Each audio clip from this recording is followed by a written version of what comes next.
I'm Emilia Macchione from the Beautiful Mind Academy. I'm a BCBA, and my YouTube channel is helping those who are preparing for the BCBA examination.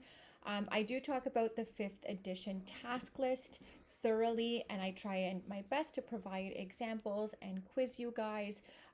So feel free to watch those videos over and comment down below some of the answers for those quizzes, and I will get back to you.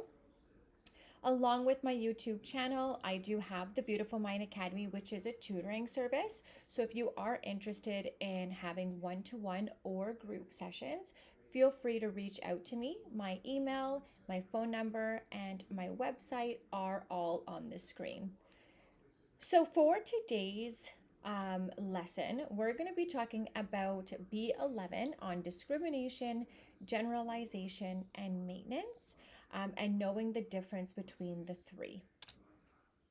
Okay, so what is the difference? Let's go first with discrimination. Discrimination refers to the ability of an individual to respond differently to distinct stimuli. It involves recognizing and responding appropriately to specific cues, those cues that we call our SDs.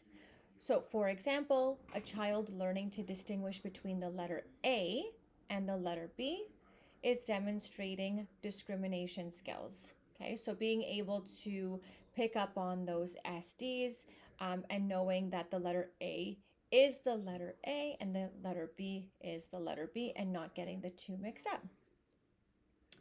When it comes to generalization, this signifies the application of acquiring skills across various settings, people, or materials.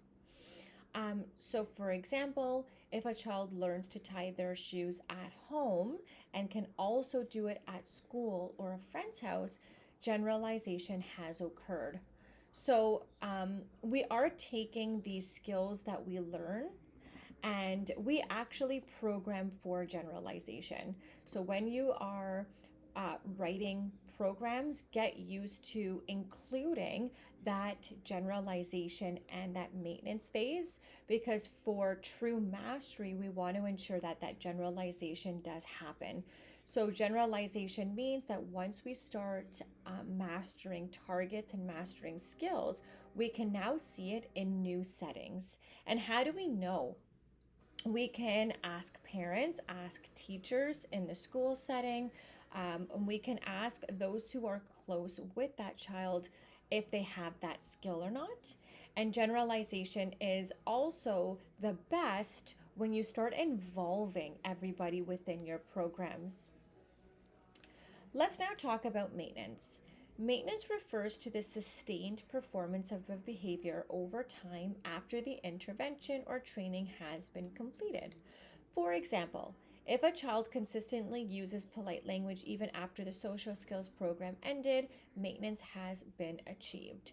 So, to simplify this, maintenance refers to once you're done your program and this learner has demonstrated this skill, what we're now doing is we're stopping that program, and then after a certain amount of time has elapsed, we are then going back and going through the program items again to determine if that mastery criteria is still being met. So typically, and this can definitely change, but for the most part, the clinics that I have been at and worked for, we have a maintenance schedule of weekly. If the learner continues to have this skill, it goes on to a bi-weekly schedule. Again, if the learner is demonstrating that skill still, it goes on to a monthly schedule. And then once we hit that monthly schedule, it goes into 6 months. After 6 months, we can officially say that this learner has the skill. We no longer have to continue that maintenance schedule. Okay, so the difference between generalization and maintenance is generalization is more about applying these skills in different settings. So really look for scenarios that emphasize now they have the skills somewhere other than where that skill was taught. Whereas maintenance looks at when a program stops and then we retest it again, that same program in the same setting, they still have the skill. Okay? Okay, so let's go through some of these questions, and now we're going to decipher between is it discrimination, generalization, or maintenance. And we'll talk through some of them. So, number one, a child learns to correctly identify and respond to red traffic lights at an intersection. Does this exemplify discrimination, maintenance, or generalization? Okay, feel free to stop the video. Feel free to take as much time as is needed, with the goal of reducing that think time, because we do have 4 hours for that exam, which isn't quite a bit of time, but we don't want to get caught in having to think about these answers and spending 30 minutes, right? Because we do have a lot of questions to get through. So, number one is going to be discrimination.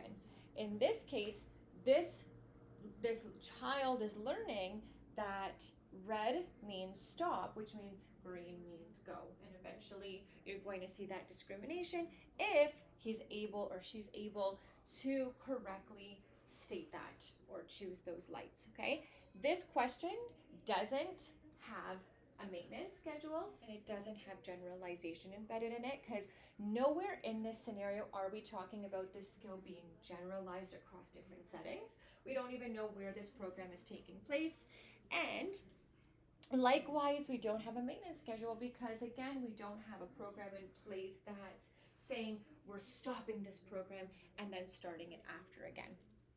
Number two, after completing behavior intervention plan, a student continues to exhibit appropriate social skills even in different classrooms and with various teachers. So in this case, is this learner having that discrimination, maintenance, or generalization skill? In this case, I'm hoping that you all have said generalization. And this is a clear case of taking a plan, an intervention plan, and now going from classroom to classroom and still following that plan and still having that skill. And remember, generalization can happen across different settings and across different people, right? So if they talk about going to different areas, different classrooms, or different therapists, different parents, whatever the case is, that's a clear example of generalization. Number three, a teenager consistently uses appropriate communication skills when interacting with family members, friends, and teachers, demonstrating the acquired behavior across different social contexts. Does this exemplify discrimination, maintenance, or generalization? Okay. And this one is generalization with the hint that the behavior happens across different social contexts. 4. A dog is trained to sit on command in the living room. The owner then notices the dog sitting promptly when given the demand in the backyard and at a friend's house. Does this exemplify discrimination, maintenance, or generalization? Fantastic job for those of you who chose generalization. And if you didn't, that's okay. Let's break it down. So in this example, we're actually looking at a dog who was trained in the living room. So now we have the living room that's trained. Okay. Now we have this dog who was trained to sit when told sit. Apply that skill in the backyard and at a friend's house. So because the skill is being taken outside of the living room and into new spaces, this is when we get generalization. Okay, fantastic. Next question. A student successfully learns to independently tie their shoes at school. Later, the same student is observed tying their shoes correctly at home and during extracurricular activities.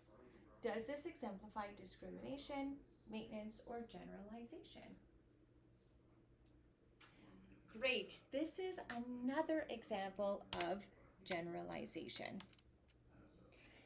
Okay, again, generalization, moving across different settings or applying these skills to new people.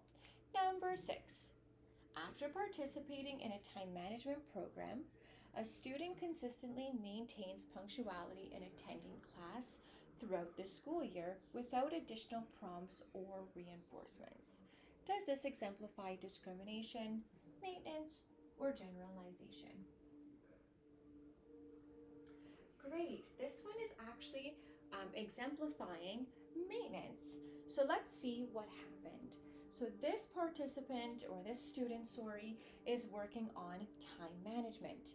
As the scenario says, throughout the school year, there were no additional prompts or reinforcements. So what do we call that when we start putting those things on hold? Right, we do have a case of extinction.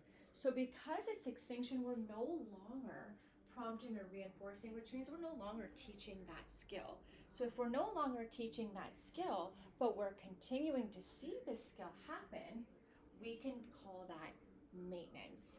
Okay, so please keep in mind that our scenarios and the questions on mock exams or these types of scenarios, they're not always going to be very explicit. They're not always going to say things that we want them to say, right, to guide us to that answer. Sometimes we're going to have to take these scenarios and start taking them apart in order to give us that those ideas and why it would be maintenance. So such as this example where we had to figure out, okay, we stopped reinforcement, we stopped praising, that's called extinction. So when that happens, we then call it maintenance, right? So it does take some getting used to going through those scenarios and taking them apart and being able to start applying different definitions to these cases. Okay, 7, following a behavioral intervention, a child consistently uses polite language even several months after the program has concluded. Does this exemplify discrimination, maintenance, or generalization? All right, my friends, I would like to see you guys get involved. So for question number 7, comment down below if you think it's discrimination, maintenance, or generalization. I'd also love it if you guys provide the answer and an explanation. For those of us who continue to have some trouble, I want those comments to really help us understand the difference between these. Okay, if you do have any additional questions, feel free to reach out. Number 8, 9, and 10, I'm going to also give you guys a chance to figure these out on your own. Okay, I want you guys to get practice on taking scenarios, taking them apart, explaining your reasoning, because I found, for me at least, what really helped me is mock exams, me sitting on my own, getting the answers incorrect, but then explaining to myself why they were and why another answer was the correct choice. So, seeing as it helped me, I would like to see if that would help you. And if it doesn't, and you want to, suggest a different way of me presenting the material, feel free, and I can definitely do that. Okay, I'll read out these scenarios though. So number 8. A child demonstrates appropriate sharing behavior during structured play sessions at school. However, when in unstructured play situations during recess, the child struggles to exhibit the same sharing behavior. What does this example lack? Discrimination, maintenance, generalization. So as you can see, these scenarios are now looking at the lack of something. Okay, so keep that in mind. But the same definitions apply to these. Okay, number 9. A teenager successfully learns to independently complete daily chores under the guidance of a behavior plan. However, the performance of these chores diminishes gradually over time and the initial improvements are not sustained. What does this example lack? Again, please comment down below your answer and the reason why you chose it. Last one is number 10. After participating in a social skills training program, a student consistently uses the learned skills in the classroom setting. However, the student rarely applies these skills during interactions outside the school environment. What does this example lack? Okay, perfect. I am so excited to see what you guys place in the comments and the reasoning behind your choices. Thank you very much for listening. I hope this video helped with understanding the differences between discrimination, generalization, and maintenance. If you do have any further questions, please don't hesitate to comment down below. And if you are looking for that one-to-one or group sessions to take the task list one by one, feel free to call me. You can also comment down below and I can get a hold of you. You can also find me on social media if you don't feel comfortable sharing the phone number. So thank you once again for everybody who has been following this channel. I hope you guys are getting really good use of this, and thank you. I'll see you in the next video.